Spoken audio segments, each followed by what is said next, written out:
All right. Good morning, everyone. I'm glad I have this opportunity that God has given me to share with all of you about CEF.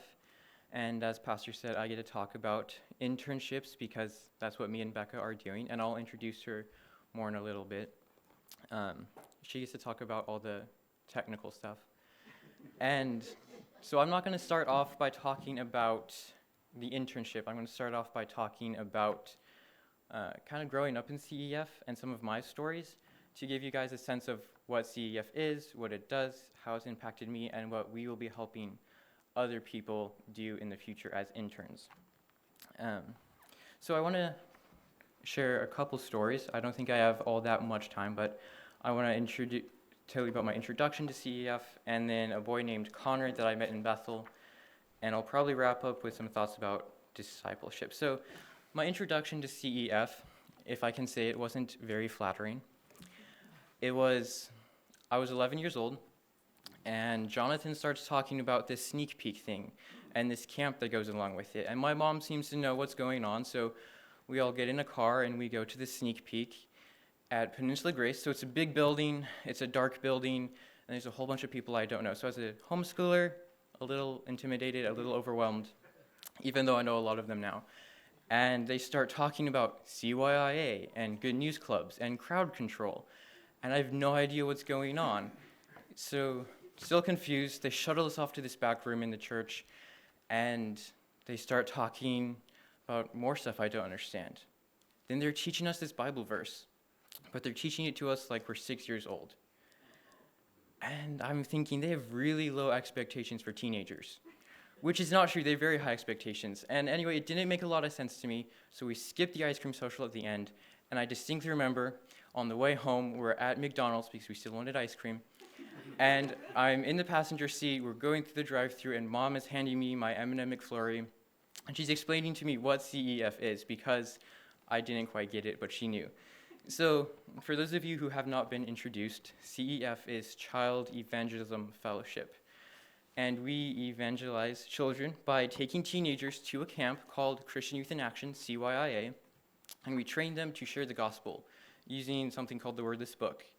Then we send them out to teach good news clubs, which are basically VBS-style clubs, and we teach verses, we teach songs, Bible lessons, the gospel, and so the teenagers, this is where the high expectations come in. The teenagers are the ones actually reaching the kids and sharing with them.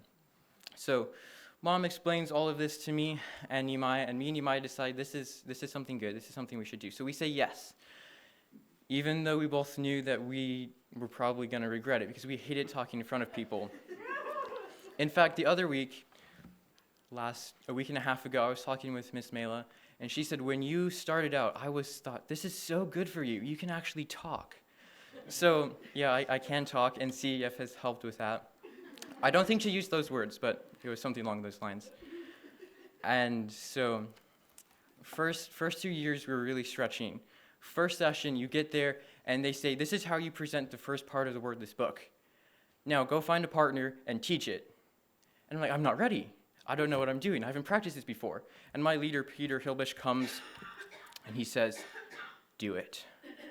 So I did it, and it was really bad, but I got to experience just trying it, and over those 2 years, I learned to step out of my comfort zone and have that opportunity to share the gospel. And I want other people to have that same opportunity. So first 2 years, I taught clubs in people's backyards, in people's front yards, in schools, in churches, in rural villages. It was really exciting getting to go and be part of those clubs as a teenager and share with the kids.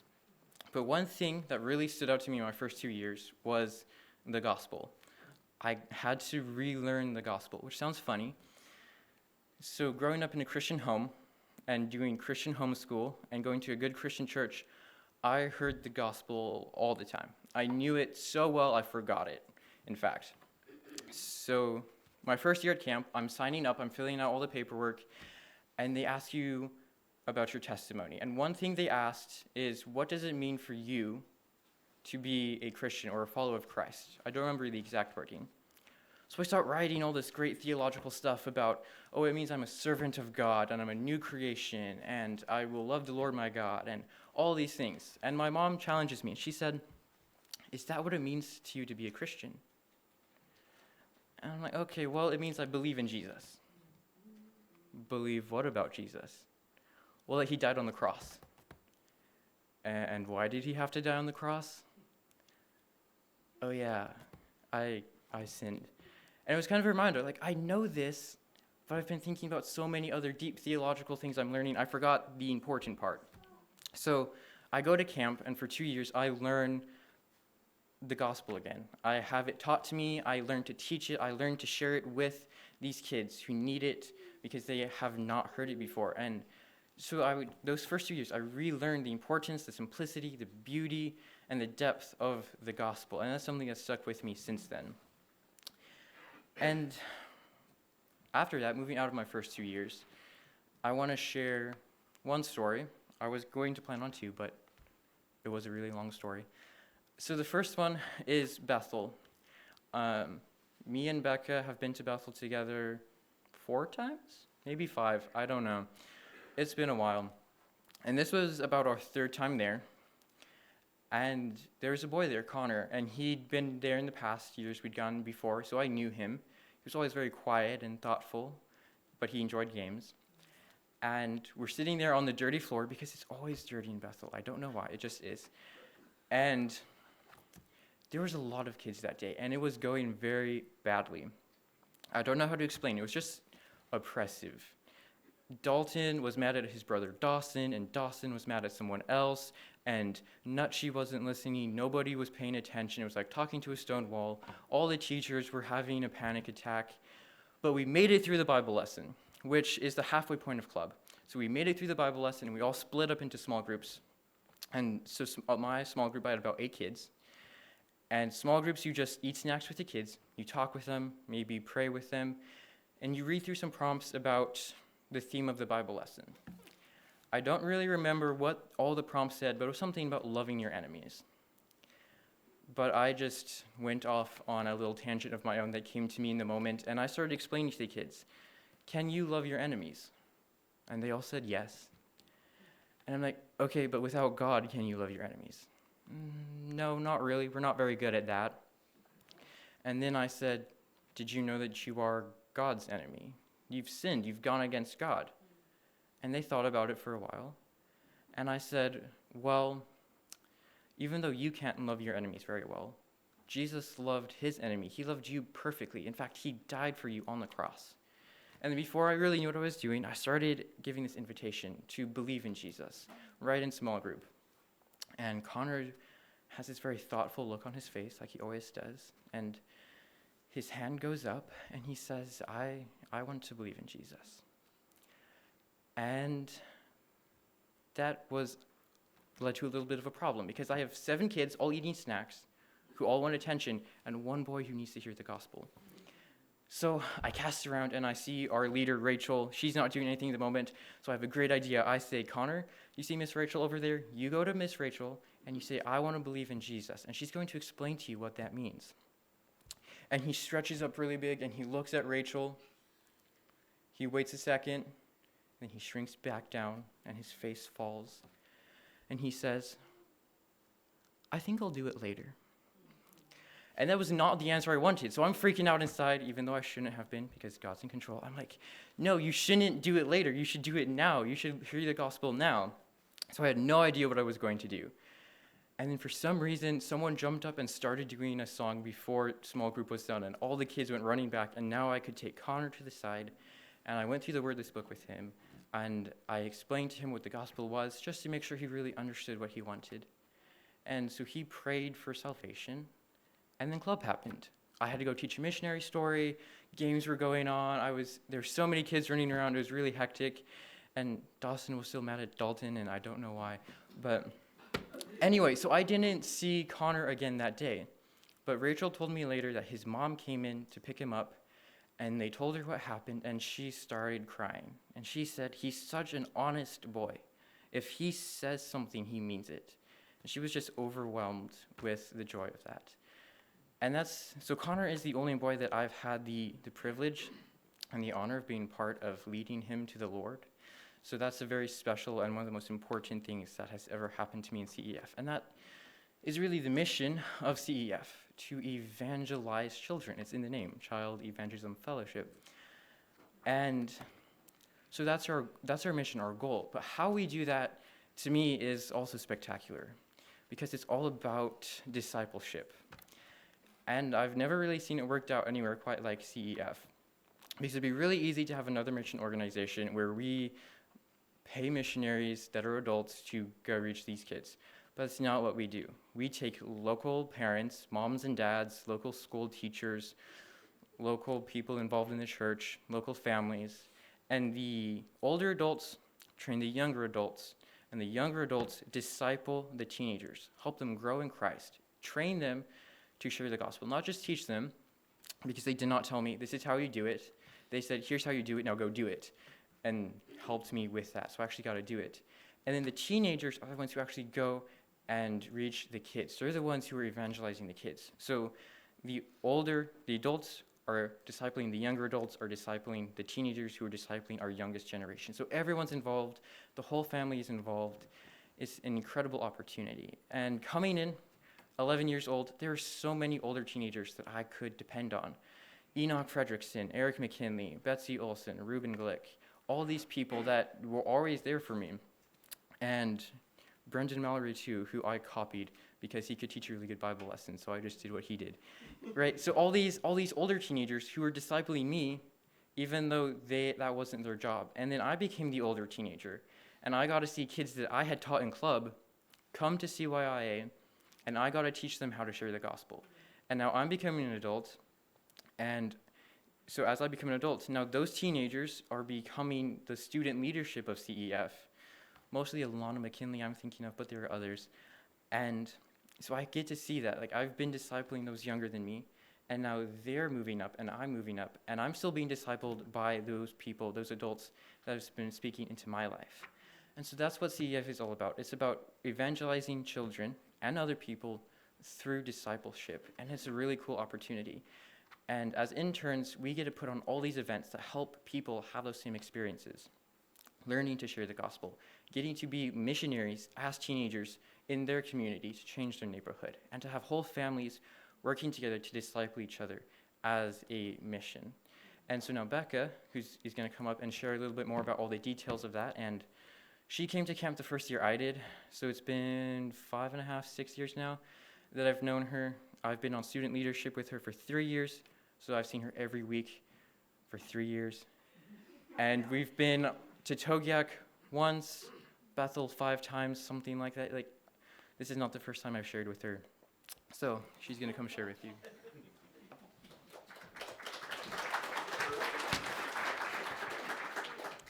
Yeah, so like he said, my name is Becca Sigersma, and I have been a part of CEF since I was the same age as Manoah. And in similar ways, CEF has changed and shaped my life as I think it does a lot of people. And so my role today is to just share more of the role of intern for CEF, what we'll be doing, everything that's involved with that, and how that all works. But first, the reason for interns. Why does CEF have interns? Well, the leadership and the higher-ups in Alaska started noticing, probably a while ago, a few years ago, that they had these teenagers that had been discipled, and they were doing great here in CEF, but then once they became young adults, they needed to get a job, or they were going to college, or, it wasn't possible for them to serve in exactly the same way. And since we have teenagers teaching the clubs, not all teenagers that became young adults could suddenly become coaches or be in these other positions. And so their idea was to have some sort of internship that could be in the summer and could be paid so that these young adults who needed to get jobs could still continue to serve, but also be accomplishing, their goals of having a job, and give them another way to transition into adulthood, but still be continuing to serve, so that we don't have teenagers hitting 18 and then just moving on and not being a part of ministry again. And so it was a little different with me, though. I actually was an intern last year as well when I was 17, so before I was an adult. But like Manoah kind of mentioned, him and I and a few other people, Zeke Spank here as well, have been on Track 2 student leadership, that's like our student leadership team, is Track 2. And so the last few school years, we meet every week, and we put on events for CEF every month, and they were just growing us and discipling us in just another way. And so last spring, the leader of Track 2, Rachel, not Fredrickson, Williams, she just got married, Rachel Williams, she asked me to be an intern for the summer, and that was a really exciting opportunity to me. The summer before, in summer of 2024, I had been able to intern for a church in Bethel that I had actually built relationships with through going to the village with CEF. And so I had loved the experience of just getting to do ministry all summer long. And like that not being my hobby or the part-time thing, but the thing that I was focusing on for a good few months. I really loved that. So I loved the idea of being able to do that here again with CEF. So I said yes. And I was one of 2 interns. Rachel also got her younger sister, Sarah, to be an intern as well. And so it was so much fun. And I'm going to share a little bit of my experience last year, just to give some context of like how the summer usually goes, and then I'll give you what we have planned for this year, and then that's about it. But last year I was still a high schooler, so it was a little bit different. It was a little bit different of an intern experience, because typically, and what Manoa and I are going to do this year, is our internship starts right before our big camp, CYIA, and so we help with the prep for that, and we're in like more adult positions for that. I think this year Manoa and I will both be teaching a couple of sessions at CYA. But since I was just 17 last year, I was still a student, and my internship started technically right after CYIA. So right after CYA, I did a VBS at Birchridge, and this was kind of a cool opportunity because you see last spring, Birchridge Church, which is on K Beach, they reached out to CEF, and they were talking to them, and were like, we don't have anyone to put on our VBS for this summer, and we really want people in our church to be able to do that. And people at CEF said, okay, well, do you have teenagers? And they were like, yeah, we have a pretty good-sized youth group. Well, then you can send your teenagers to CYA, and they will learn how to teach children, and then you can have them help put on a VBS. And so the agreement was that Birchridge would pay for their teenagers. I think we had 3 teenagers from Birchridge. They paid for them to come to CYA and experience how to share the gospel, and then our part of the agreement is that we would help those teenagers put on a VBS at Birchridge. So that was my first big thing as an intern, was we had those 3 teenagers and me, and then our coach and a few other people, and we helped put on a VBS for Birchridge. And it was a really cool experience for me because I had just 2 weeks before gotten to watch these 3 teenagers in CYA get exposed to the gospel, learn how to share the wordless book. I had become pretty close to one of the girls, and so I was helping them at CYIA, and then just a few weeks later, I got to see them sharing the gospel and to their own church. It was very cool to see how CEF had equipped them to serve in their own church, in their own Sunday school, and so actually 2 of those 3 teenagers have been involved with CEF all school year long and are coming back to CYA this year. And so that was just a really, really great, enjoyable way to kick off my internship last year. And then I went on 2 mission trips last summer, which typically the interns usually go on 1 mission trip during the summer. Which is what Manoa and I will each be doing this time. But I went to Bethel and Togiak, and it was great, except the mission trips were only a week apart, and in the summer, our trips are about a week long. And so I went to Bethel, had a week off, and then I went to Togiak, and I remember being at staff meeting, like the day after I got back from Togiak, and we were like having lunch after staff meeting, and I was out. I was napping in the chair. Thankfully, they didn't hold it against me, but Bethel was a great experience. Like Manoa kind of mentioned, him and I have both been there a bit. It was the first village that I went to with CEF, and God really grew a love in my heart and a passion in my heart for the people there, and I was able to intern there in the summer of 2024. And so I really enjoyed going back to Bethel, and now because I was an intern, I was kind of having a different role in the mission trip. Usually the teenagers are the ones doing the clubs and teaching kids all week long, and this time I was instead kind of in the role of like host slash chaperone. So it was more my role to help with a lot of the planning of the trip. And so I was coming up with the meal plan and figuring out all of the cooking and a lot of different stuff like that. And then during clubs, I wasn't teaching, but instead I was getting all the kids checked in and making sure snack was ready. And this was really cool to be in a different sort of position because because I wasn't teaching for the entire club and paying attention to the kids in that way, then that gave me the time and the space to, during club, when parents came in, to talk to them, or if there was a kid who was having some sort of issue, I was an extra person who could pull them aside and spend some time with them. And so I just had more time to build relationships with a lot of different other people in the village. And so I really enjoyed going on a trip to a place that I had been a lot before, but I had a different role and I had a different job to do. And then I went to Togiak after that. A few people, Becky Glick and Silas Barnes, came as well on that trip, and it was a great trip. I loved it so much. This time, I was in a different role once again. I was a coach, and so I was in charge of organizing the teenagers that we had brought and making sure that they were ready and they were prepared for everything they were going to teach, and then making sure club was going smoothly. And I did that with another young lady who came as well. We were co-coaches, and it was so much fun. We had great teenagers with us a whole week to explore Togiak. We took a lot of walks on the beach, but it was fun, once again, to have a bit of a different role and a different way that I could serve, but it was really great. I enjoyed both mission trips that I went on last year. And then one thing that we do every summer is on the 4th of July at Farnsworth Park, there's a few different activities that happen there, but they allow CEF to have a booth. And we usually do like a wordless book bracelet booth. And so we've just got a lot of different beads. And for those of you who don't know kind of what the wordless book is, it's just a really good tool to share the gospel with, but it uses colors to convey the truths of the gospel. And so gold is symbolic of God's love, and red is symbolic of Jesus's blood that he shed on the cross, and so on and so forth.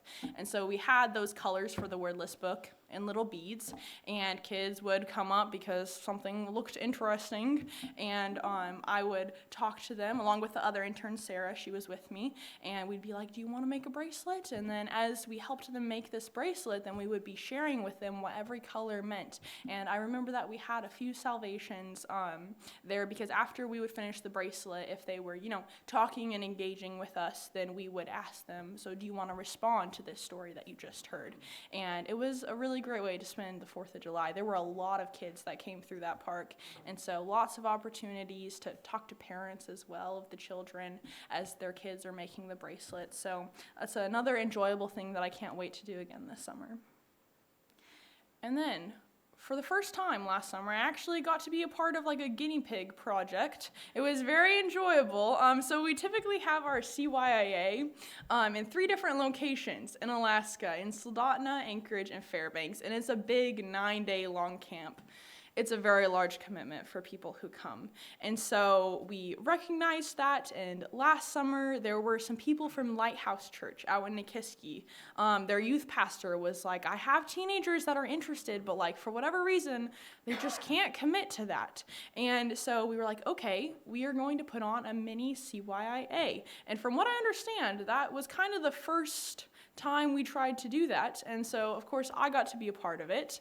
And so instead of having a 9-day long camp where they had to come out and stay there, we went to their church, I think for 3 days in a row, and it was very condensed. There was not as much that they were being trained to do in as with like a full CYA. But it was basically we were teaching them how to share the gospel, and that was really what we wanted to impart to those teenagers. The youth pastor really wanted those teenagers to be able to be involved in Sunday school, in the church regularly, and to help teach the kids, and so that was our goal. So we went out there every day for 3 days, just a couple of hours, and I think we had a group of maybe 6 or 7 teenagers, but it was really cool that even just in a short amount of time, we could teach them how to share the gospel, and then since then, following up with Lighthouse Church, those teenagers are still involved in the Sunday school, helping to teach the kids, and that's pretty cool. And then we had another mini CYIA, gotta enunciate, near the end of the summer out in Sterling. And this was for one of the churches out in Sterling that the pastor of that church had helped with CEF and seen how we did everything that summer. I think he was our speaker for Camp Good News, which is another camp I will tell you about in just a minute. He was our speaker for Camp Good News, and he saw how teenagers were able to teach the kids, and he found that very cool. So he was like, I want my kids to be a part of this. However, this was at the end of the summer. CYA had already passed. So we decided once again we were going to put on a mini CYA for these kids, once again, just for a few days. I think this was in the evening. And they learned how to share the gospel. And then what's really cool is, and this is mostly due to where there's a will, there's a way. If you really care about something and if you have passion for something, then you can make it happen. So even though none of these teenagers had been to CYA, their pastor and a few of their parents were really like, we want to start a club at Sterling Elementary, and we want to use these teenagers. So for the past school year, these teenagers who just learned like the basics of the wordless book had no idea. I don't even think we taught them like how to teach a Bible lesson or Bible verses, but they started a club at Sterling Elementary, and they have kept it running all year long with the help of a lot of adults. It's been really amazing to see and how these kids have grown, not even going to the camp, but really having the passion to do this. And now almost all of them will be attending CYIA this summer so that they can get the official training and continue to keep this club going, which is very cool because if not for them, we probably wouldn't have had a club at Sterling Elementary this school year. And so very, very cool to see. I don't know, maybe one of my favorite parts of being an intern this last summer was just being able to witness all the different ways that God was using CEF. That wasn't really something I saw when I was just like, helping once a week. I didn't see all the different things that were happening. And so it was really cool just to witness that. Okay, wrapping it up. Camp Good News is a camp for elementary schoolers that we do at the end of every summer. And so once again, we want to use teenagers to be sharing with children. And so the way Camp Good News works is it's like a summer camp for any kids that are in elementary school. It's like a lot of other summer camps. There is a ton of fun stuff that we're doing, all sorts of activities, but almost all of the counselors, other than the adults, are teenagers, and they're teenagers that have been trained at CYIA, and they are teenagers that also, throughout the camp, are teaching the kids and putting on clubs for the kids, because the kids have all their regular fun summer camp stuff, and then they also have chapel time, where these teenagers are basically doing clubs for them, and then chapel times in the evenings, where they have a speaker. And so I had never been to Camp Good News before. This was my first experience, but since I was an intern, I not only just got to go and do the regular stuff, I also had other roles since I was working for CEF, and so it was quite the experience. And I am not typically a person who enjoys summer camps a ton. It is very exhausting to me. And so I will tell you, during Camp Good News, there were points where I snuck off to a quieter spot and fell asleep. So there were still those times, but I enjoyed it so much because there were teenagers that I had just seen in May at CYIA learning how to share the gospel, and then fast forward to August, and they were there, counselors for the kids kids in the cabins, and they were teaching them and helping the kids out and leading them all day long for a week straight. And it was just such a cool experience to see how these teenagers had grown in such a short amount of time. And so I'm really excited to go back and to help with Camp Good News again. That was my experience last summer, and a lot of the things that I did last summer, Manoa and I will be doing again this summer. And so our first big thing that we have coming up, once again, is CYIA. A lot of our role as interns is, it's not like we have to be in the office every day of the week for the whole summer. It's like we've got events coming up, we help plan those, organize those, we have roles in those events, we help put them on, and then afterwards we're part of the cleanup crew.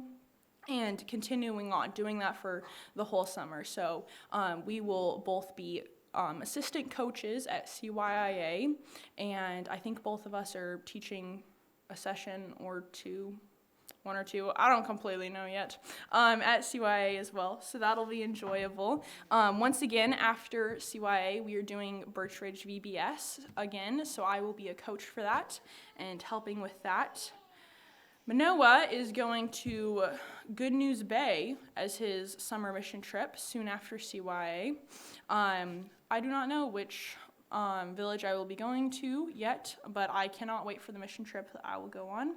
We will once again have the 4th of July booth that we do. We are doing mini CYIAs again, at least at Lighthouse Church, and so that's very exciting. We're both going to be helping with Camp Good News, this time having some different roles in it.